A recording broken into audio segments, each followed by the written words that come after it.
നിങ്ങൾക്ക് പീരീഡ്സ് ആകുമ്പോൾ അതികഠിനമായ വയറുവേദന അനുഭവപ്പെടാറുണ്ടോ? എങ്കിൽ ഇത് ചിലപ്പോൾ PCODയുടെ ലക്ഷണമായേക്കാം. ഹായ്, ഞാൻ ഡോക്ടർ അജിന, ആയുർവേദ ഫിസിഷ്യനാണ്.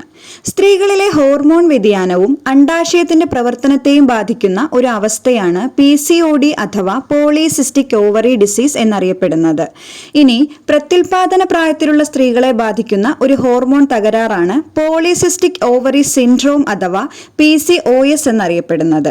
PCODയും PCOSും തമ്മിലുള്ള വ്യത്യാസം എന്താണെന്ന് ചോദിച്ചാൽ, PCOD ഒരു മെഡിക്കൽ കണ്ടീഷൻ മാത്രമാണ്. ഇവിടെ അണ്ഡാശയത്തിൽ നിന്നും പ്രിമച്വറായ അണ്ഡങ്ങൾ പുറത്തു വരികയും തൽഫലമായി ഹോർമോൺ ഇംബാലൻസ് ഉണ്ടാവുകയുമാണ് ചെയ്യുന്നത്. എന്നാൽ PCOS എന്നത് ഒരു എൻഡോക്രൈൻ മെറ്റബോളിക് ഡിസോർഡർ ആണ്. ഹോർമോൺ ഇംബാലൻസ് കാരണം ഓവറിയിൽ സിസ്റ്റുകൾ ഉണ്ടാവുകയും അത് ശരീരത്തിന്റെ മറ്റു പ്രവർത്തനങ്ങളെ ബാധിക്കുകയുമാണ് ചെയ്യുന്നത്.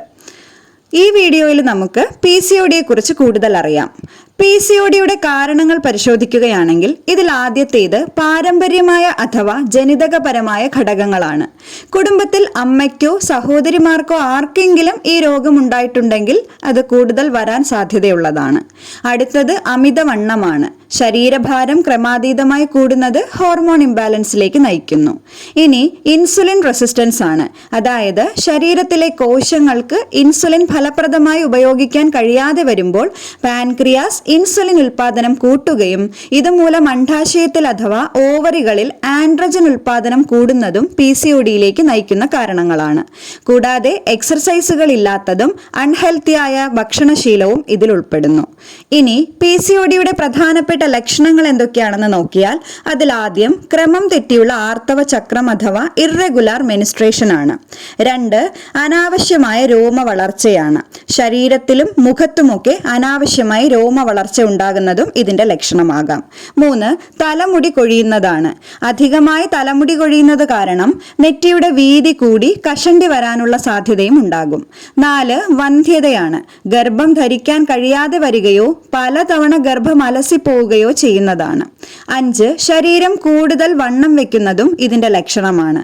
ഇതിൽ ശരീരഭാരം കുറഞ്ഞവരിലും PCOD കാണപ്പെടുന്നുണ്ട്. 6, അമിതമായി മുഖത്ത് കുരുക്കൾ വരുന്നതും വിഷാദം അഥവാ ഡിപ്രഷൻ എന്നിവയും ഉണ്ടാകുന്നതാണ്. ഇവ കൂടാതെ ചിലരിൽ ലൈംഗിക താല്പര്യക്കുറവും വജൈനൽ ഡ്രൈനസും കാണപ്പെടാറുണ്ട്. മേൽപ്പറഞ്ഞ ലക്ഷണങ്ങൾ ഉണ്ടെങ്കിൽ നിങ്ങൾ തീർച്ചയായും ഒരു ഗൈനക്കോളജിസ്റ്റിനെ കൺസൾട്ട് ചെയ്ത് USG സ്കാനുകളും ഹോർമോൺ ബ്ലഡ് ടെസ്റ്റുകളും ഒക്കെ ചെയ്ത് രോഗനിർണയം നടത്തേണ്ടത് ആവശ്യമാണ്. ആയുർവേദത്തിൽ PCOD അഥവാ പോളിസിസ്റ്റിക് ഓവറി ഡിസീസിനെ കഫവാത ദോഷങ്ങളുടെ ഒരു ഇംബാലൻസ് ആയിട്ടാണ് പരിഗണിക്കുന്നത്. കൃത്യമായ പ്രതിരോധ മാർഗങ്ങളും ചികിത്സകളും ആയുർവേദത്തിൽ ലഭ്യമാണ്. ശരീരത്തിലെ ഇംപ്യൂരിറ്റീസിനെ നീക്കം ചെയ്ത് ഹോർമോൺ ഇംബാലൻസ് പുനഃസ്ഥാപിക്കാൻ പഞ്ചകർമ്മ ചികിത്സകൾ ലഭ്യമാണ്. ഇതിൽ പ്രധാനപ്പെട്ടവ നസ്യവും വസ്തിയുമാണ്. ഓവറികളിലെ സിസ്റ്റുകളെ കുറയ്ക്കാനും മെനിസ്ട്രൽ സൈക്കിൾ റെഗുലർ ആക്കാനും ശതാവരി, അശ്വഗന്ധ, ചന്ദ്രപ്രഭാവടി, കാഞ്ചനാര ഗുഗുലു തുടങ്ങിയ ധാരാളം ഓപ്ഷൻസ് ആയുർവേദത്തിൽ അവൈലബിൾ ആണ്. ഒരു സർട്ടിഫൈഡ് ആയുർവേദ ഫിസിഷ്യന്റെ സൂപ്പർവിഷനിൽ കൃത്യമായ ആയുർവേദ ചികിത്സകളിലൂടെ PCODയെ നിയന്ത്രിക്കാൻ കഴിയും.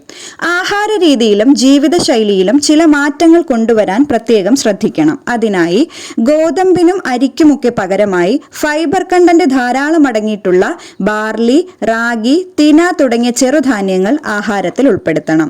അതുപോലെ പച്ചക്കറികളും ഇലക്കറികളും പഴവർഗ്ഗങ്ങളും ഫൈബറിന്റെ വലിയ ഉറവിടമാണ്. മധുരവും കൊഴുപ്പ് കൂടിയ ആഹാരങ്ങളും പാലുൽപ്പന്നങ്ങളും ജങ്ക് ഫുഡ്സും ഒക്കെ ഒഴിവാക്കേണ്ടതും അത്യാവശ്യമാണ്.